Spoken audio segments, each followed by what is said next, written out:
We welcome to the program now Michael Stempkovski. I say that right? Yes, sir. Clinical Services Director, Clinical Training, TFC, and Crisis Services. September is Suicide Prevention Month. Yes. Correct? That's when we reflect on that issue in our society, in our culture. Mm-hmm. So tell us about the organization that you're affiliated with and how you do work there. Yeah, I work at Youth Villages, which is a national nonprofit. We're in a national organization. We've been in Mississippi for over 20 years now, and we focus on community-based programs to help young people, young adults, and their families. We serve about 1,300 kids and families here in Mississippi. How do they come to Youth Villages? That's a great question. Yeah, we really focus on system change and system partnership here. So Youth Villages, along with other providers, partner with, the courts, legislators, DMH, CPS to identify those individuals who may be struggling with mental health or other issues, and we get them connected with in-the-home services to prevent them from coming into like a custodial episode or something like that. I see. So just from a census perspective, do most of these kids have kind of similar circumstances in their background, come from broken families, dysfunctional families? Yes, sir. Yeah. I mean, obviously here in Mississippi, it's a wonderful state, but there are some social determinants of health is what we call those. And so there are young people who've experienced adversity, poverty, trauma, drug exposure, gun violence in the community. And we know that those do contribute to mental health issues, substance use issues in young people, but also in their caregivers, so. Okay, so link that then to the suicide prevention month that we're talking about. Yeah, so first of all, just thank you so much for the opportunity to come sit with you and talk about it. And because with September being Suicide Prevention Month, we're actually in the midst of Suicide Prevention Week this week. Okay. And what we're doing here is both nationally and here in Mississippi is trying to promote a comprehensive approach to suicide prevention. And what that means is, as you and I sit here and talk about this, and as your listeners are listening to this, they might hear that word suicide. I want to just take a moment and just say, hey, what does this mean to you? You got to think relationally. What is this concept of what suicide is? Because at Youth Villages, we're going to help identify and assist those individuals who may be struggling with this particular issue so that we can respond to them in crisis. We can promote care transitions for them, and we can get them connected to effective treatment. That's what we're trying to do. So Suicide Prevention Month and Week, ask everybody, coaches, teachers, parents, people at church, how are you connected to this? What does that mean to you? Because we know that each death by suicide can result in a ripple to about 135 different people. And so because suicide is a complex phenomenon, what does that mean to me if I'm a coach or if I'm a teacher or if something comes up with my nephew, or what does it mean for me to have a brother in law enforcement or to be a veteran? What does that mean for me to have this come up this month? And so we encourage people, obviously here at Youth Villages, we're going to encourage families to get educated. We're going to encourage them to reach out. We're going to share resources. But for all the listening audience here, for suicide as a September, for suicide prevention in September, how can we promote some compassion, get people connected to initiatives here in Mississippi? Yeah. Just looking at some of the statistics here, they're staggering, honestly, and sobering. 2022, deaths by suicide, all-time high, 50,000 Americans took their own lives. That's a 3% increase over the prior year. And then nearly 20% of high school students have had serious thoughts of suicide. That's 1 in 5. So, I mean, if you're walking around the typical high school, 1 in 5 have thought about it. It's staggering. And I think also with that CDC report, they might have mentioned that 9 out of 10 Americans are feeling like there's a mental health crisis that's going on right now. And so obviously I'm a parent.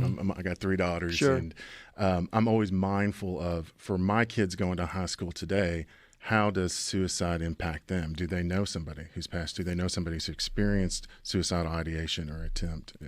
I had breakfast with a group that we get together weekly, and one of the individuals in that group sitting across from me notified that he and another person in our group had sons who were very close friends with another individual who, at 19, just last week, took their own life. And no other details about that. But so that's a great example of being exposed to suicide And if you put it on a continuum, it's exposure, then who's affected by it? Yeah. And so it's the nature of the relationship, the impact to closeness. And are they bereaved? Like short term, is this something that's going to affect them for just a few months? Or are they bereaved long term? You know? So when they come into youth villages, Mm-hmm. What sort of treatment care? What's the regimen look like at that point? Thank you so much for that. Yeah, so Youth Villages participates in a national framework. It's called Zero Suicide, and that framework promotes like universal screening, care transitions, linkage to effective treatment. So as a young person comes into a Youth Villages service, we're going to screen them and get them connected to the help that they need. Now that might be our crisis services, or it might be referral to an outside professional if they need some sort of specialized treatment. But that's really what we're trying to do with like our MyPAC program, Mississippi Youth Program Around the Clock, or our Intercept program, which is an evidence-based, well-supported program to provide intense services in the home to that young person through their family system, but also their community, peer, and school systems that are around them.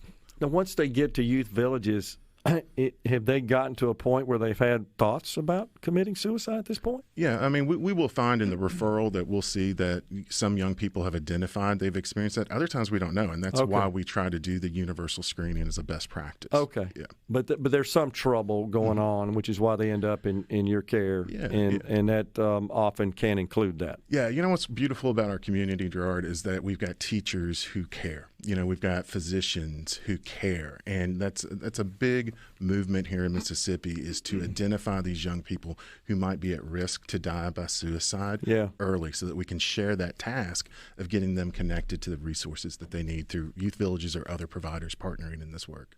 What should we non-clinical people be looking for as possible warning signs? Yeah, that's such a great question. So anytime that we're thinking about warning signs, you know, the Department of Mental Health has been promoting a Shatter the Silence initiative for several years, and we're aligned with that, is that as a young person is starting to talk about perhaps maybe being a burden to themselves or others, or they start talking about writing, journaling about wanting to die, or things would be better without them, or they have changes in that's the way that they're talking, but changes in their mood, maybe the way that their emotions are being regulated, you see extreme changes, or the way that they're behaving, the changes in their sleep, or giving away possessions. These might be more of those immediate warning signs that we want to pay attention to and respond to. So is that how sometimes they end up at youth villages? Is that teachers, parents, friends, siblings, perhaps, people in their orbit have just noticed these changes and something's going on here? That's the whole point of the Suicide Prevention Awareness Month, is to raise awareness of these risk factors, these warning signs, and, you know, see something, say something, speak up. You know, this young person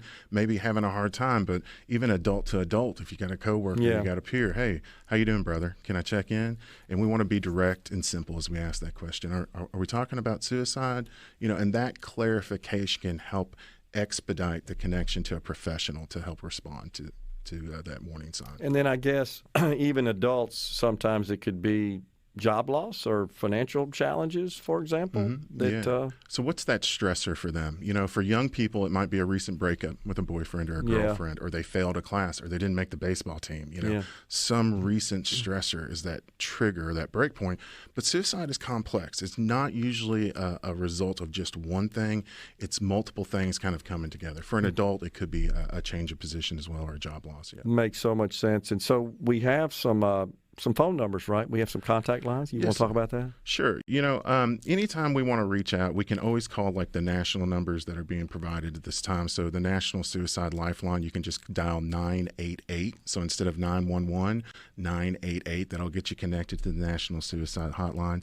Also, for young people, it's sometimes helpful to text.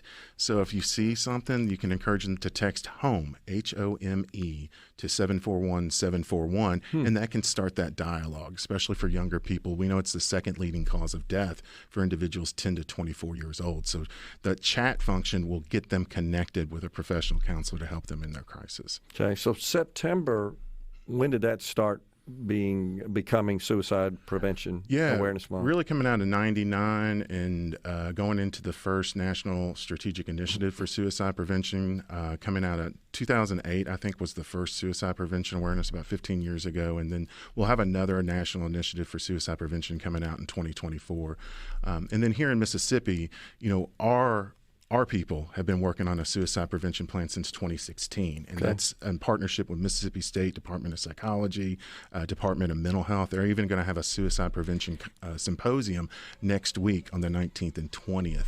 That if you're interested in it, you want some more information, you could connect with that symposium, or you can reach out to us at Youth Villages or other providers who partner to provide for children and families here in Mississippi. We'd love to give you some more additional information, training, and support. Well, we certainly appreciate Youth Villages and your work and all those involved in prevention and just trying to address this problem and keep people from committing these acts. I know a lot of people get down, depressed, and feel despair, but there's always hope, man. Yes, and that's not really a solution. So thank you for creating this space. You got it. Appreciate you coming on, Michael. Michael Stempkovski has been our guest here on Middays. We're coming right back. Stay with us.